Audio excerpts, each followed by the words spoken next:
कामिनी दरवाजे के बाहर खड़ी थी, खूब सज धज कर। सामने उसे एक अधेड़ उम्र का आदमी आता दिखाई दिया। उसे लगा कि वह उसकी ओर चला आ रहा है, पर यह क्या? वह उसके बगल में खड़ी लड़की के पास चला गया और उससे बातें करने लगा। कामिनी सोचने लगी, अब मेरी जवानी ढलने लगी है, शायद इसीलिए लड़के तो दूर अधेड़ भी मेरे पास आने से कतराने लगे हैं। आज भी मैं कुछ कमा नहीं पाई, अब मैं दीदी को क्या जवाब दूंगी? यही हाल रहा तो एक दिन वे मुझे यहां से निकाल बाहर करेंगी। इसके बाद कामिनी पुरानी यादों में खो गई। कामिनी के माता पिता गरीब थे। उसकी माँ लोगों के बर्तन साफ करके घर का खर्चा चलाती थी। माता पिता ने कामिनी को अपना पेट काटकर पढ़ाना चाहा और उसे शहर के एक स्कूल में भर्ती किया। उनका सपना था कि कामिनी भी पढ़ लिख कर समाज में नाम कमाए। एक दिन स्कूल से छुट्टी होने के बाद कामिनी घर आने के लिए ऑटो रिक्शा का इंतजार करने लगी। तभी उसके सामने एक कार आकर रुकी। उस कार से एक अधेड़ आदमी बाहर आया। वह कामिनी से बोला, बेटी, यहां क्यों खड़ी हो? मुझे घर जाना है, मैं ऑटो रिक्शा का इंतजार कर रही हूं। बेटी, तुम्हारा घर कहाँ है? वह आदमी बोला। देवनगर, कामिनी बोली। मुझे भी देवनगर जाना है, हमारे साथ कार में बैठ जाओ। उस आदमी की बात सुनकर कामिनी उसकी कार में बैठ गई। कार में 2 आदमी और भी बैठे थे।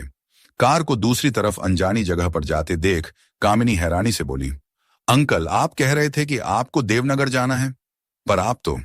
बेटी, मुझे जरूरी काम याद आ गया, मैं किसी दोस्त से मिलने जा रहा हूं। तुम्हें ये लोग तुम्हारे घर छोड़ देंगे। कामिनी की बात पूरी होने से पहले ही वह आदमी बोला। कार आगे दौड़ने लगी। कार को दूसरी दिशा में जाते देख कामिनी बोली, अंकल, ये तो देवनगर जाने का रास्ता नहीं है, आप मुझे कहां ले जा रहे हैं? बेटी, हम तुम्हें तुम्हारे घर छोड़ देंगे, उससे पहले हम तुमसे एक बात करना चाहते हैं। हम कोई गैर नहीं हैं, हम तुम्हें और तुम्हारे माता पिता को अच्छी तरह से जानते हैं। एक दिन हमने तुम्हें अपनी सहेली से कहते सुना था कि तुम हीरोइन बनना चाहती हो। तुम चाहो तो हम तुम्हें किसी फिल्म में हीरोइन का रोल दिला देंगे, तब दुनिया भर में तुम्हारा नाम होगा। तुम्हारे पास इतनी दौलत हो जाएगी कि तुम अपने माँ बाप के सारे सपने पूरे कर सकोगी। हीरोइन बनने के बाद तुम अपने माता पिता से मिलने जाओगी तो सोचो कि वे कितने खुश होंगे। कुछ दिनों के बाद तुम्हें फिल्म में रोल मिल जाएगा, तब तक तुम्हें अपने माता पिता से दूर रहना होगा। कामिनी की आंखों में हीरोइन बनने का सपना तैरने लगा। वह ख्वाब देखने लगी कि उसे बड़े बैनर की फिल्म मिल गई है। पत्र पत्रिकाओं और टेलीविजन के खबरिया चैनलों में उसके नाम की चर्चा हो रही है। समाज में उसके माता पिता की इज्जत बढ़ गई है। उसके पुराने मकान की जगह पर अब आलीशान कोठी है, सब उसी में रह रहे हैं। बेटी, क्या सोच रही हो? उस आदमी के सवाल ने कामिनी का ध्यान भंग किया। अंकल, मैं फिल्म में हीरोइन बनने को तैयार हूं, कामिनी ने कहा। 2 से 3 घंटे के सफर के बाद वह कार शहर से दूर एक इलाके में पहुंच गई। कामिनी को इस जगह के बारे में पता नहीं था। कार से उतरकर वे दोनों आदमी कामिनी को लेकर एक मकान में गए। दरवाजे पर खटखट करने पर एक मोटी औरत बाहर आई। वहां आसपास खड़ी लड़कियां उसे दीदी कहकर पुकार रही थीं। उन आदमियों को देखकर वह औरत बोली, ले आए तुम इनको। बेटी, तुम्हें कुछ दिन यहीं रहना है, उसके बाद हम तुम्हें फिल्म बनाने वाले के पास ले चलेंगे, एक आदमी ने कहा, और वे दोनों वहां से चले गए। दीदी ने कामिनी के रहने का इंतजाम एक अलग कमरे में कर दिया। वहां सुख सुविधाएं तो सभी थीं, पर कामिनी को वहां का माहौल घुटन भरा लगा। 3 दिन के बाद दीदी कामिनी से बोली, आज हम तुम्हें एक फिल्म बनाने वाले के पास ले चलेंगे, वे जो भी कहें सब कुछ करने को तैयार रहना। कुछ देर बाद एक कार आई, उसमें 2 आदमी बैठे थे। दीदी के कहने पर कामिनी उस कार में बैठ गई। 1 घंटे के सफर के बाद वह एक आलीशान कोठी में पहुंच गई। वहां वे आदमी उसे एक कमरे में ले गए। उस कमरे में एक आदमी बैठा था, उसे वहां के लोग सेठ जी कह रहे थे। कामिनी को उस कमरे में छोड़ वे दोनों आदमी बाहर निकले। जाते समय उनमें से एक ने कामिनी से कहा, ये सेठ जी ही तुम्हारे लिए फिल्म बनाने वाले हैं। सेठ जी ने कामिनी को कुर्सी पर बिठाया। इंटरव्यू लेने का दिखावा करते हुए वे कामिनी से कुछ सवाल पूछने लगे। इसी बीच एक आदमी शरबत के 2 गिलास लेकर वहां आया। एक गिलास सेठ जी ने पिया और दूसरा गिलास कामिनी को पीने को दिया। शरबत पीने के बाद कामिनी पर बेहोशी छा गई। उसे जब होश आया तो उसने अपने सामने सेठ जी को मुस्कुराते हुए देखा।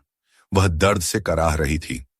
मेरे साथ धोखा हुआ है, मैं तुम सबको देख लूंगी, मैं तुम्हें जेल की सलाखों के पीछे पहुंचा दूंगी, कामिनी चिल्लाई। तुम्हारे साथ कोई धोखा नहीं हुआ है, तुम फिल्म में हीरोइन बनना चाहती थी। लो, देख लो अपनी फिल्म, कहकर सेठ जी ने कंप्यूटर में सीढ़ी डालकर उसे दिखा दी। सीढ़ी को देखकर कामिनी सन्न रह गई। उस फिल्म में सेठ जी उसकी इज्जत के साथ खेलते दिखाई दिए। वैसे तो यह फिल्म हम किसी को नहीं दिखाएंगे। अगर तुमने हमारी शिकायत पुलिस से की तो हम इसे सारी दुनिया में पहुंचा देंगे। कंप्यूटर बंद करते हुए सेठ जी बोले। कामिनी को इस घटना से सदमा पहुंच गया। वह बेहोश हो गई। कुछ देर बाद वे दोनों आदमी कामिनी को कार में बैठाकर दीदी के पास ले गए। कामिनी गुमसुम रहने लगी। वह न कुछ खाती थी न किसी से बातें करती थी। एक दिन दीदी कामिनी के कमरे में आकर बोली, देखो, यहां जो भी लड़की आती है वह अपनी इच्छा से नहीं आती।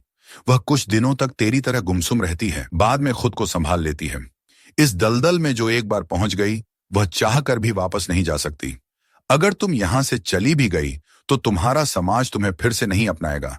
इसलिए तुम्हारी भलाई इसी में है कि तुम अब यहीं के समाज में रहने का मन बनाओ। धीरे धीरे सब ठीक हो जाएगा। दूसरे दिन दीदी ने कामिनी को कार में बिठाकर दूसरे आदमी के पास भेजा। अब वह इसी तरह कामिनी को इधर उधर भेजने लगी। एक दिन दीदी ने कामिनी से कहा, तुझे इधर उधर जाते हुए काफी समय हो गया है। अब मैं तुझे एक नया काम सिखाऊंगी। नया काम? मतलब? कामिनी चौंकते हुए बोली, मतलब यह है कि अब तुझे किसी सेठ के पास नहीं जाना है। तुझे यही मकान में रहकर ग्राहकों को अपनी ओर खींचना है। किस मकान में? यहीं। लेकिन यह तो मकान है, दुकान कहाँ है? यही मकान तुम्हारे धंधे की दुकान है। जैसे शोरूम में अलग अलग डिजाइन के कपड़े सजाकर रखे रहते हैं, वैसे ही तुम्हें यहां सज धज कर आधे कपड़ों में रहना है। तुम्हें कुछ नहीं करना है, बस यहां से गुजरने वाले मर्दों को ललचाई नजरों से देखना है। दीदी के समझाने पर कामिनी सोचने लगी, यहां रहने वाली सभी लड़कियां इस शोरूम की चीजें हैं। शोरूम में रखी चीजों को ग्राहक देखकर पसंद करता है। खरीदने के बाद वे चीजें उसी की हो जाती हैं।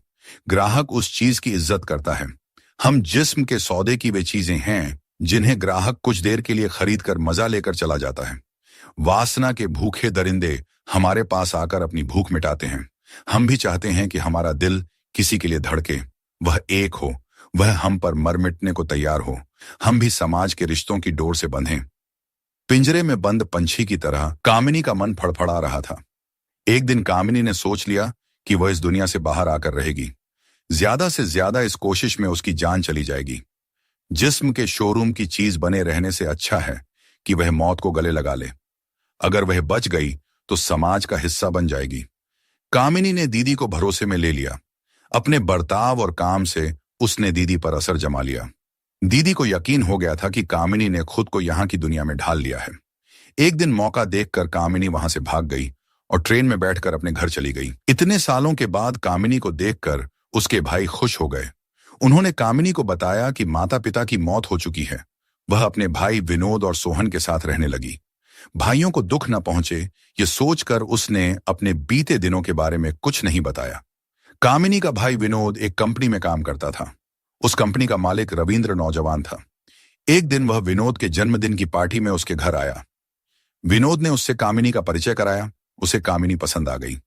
धीरे धीरे रविंद्र और कामिनी के बीच नजदीकियां बढ़ने लगीं। एक दिन दोनों ने प्रेम विवाह कर लिया। रविंद्र और कामिनी एक दूसरे को बहुत प्यार करते थे। शादी के बाद कामिनी रविंद्र के साथ शहर में किराए के मकान में रहने लगी। एक दिन रविंद्र की कंपनी में बैठक चल रही थी। रविंद्र को याद आया कि उसकी जरूरी फाइल तो घर पर ही रह गई है।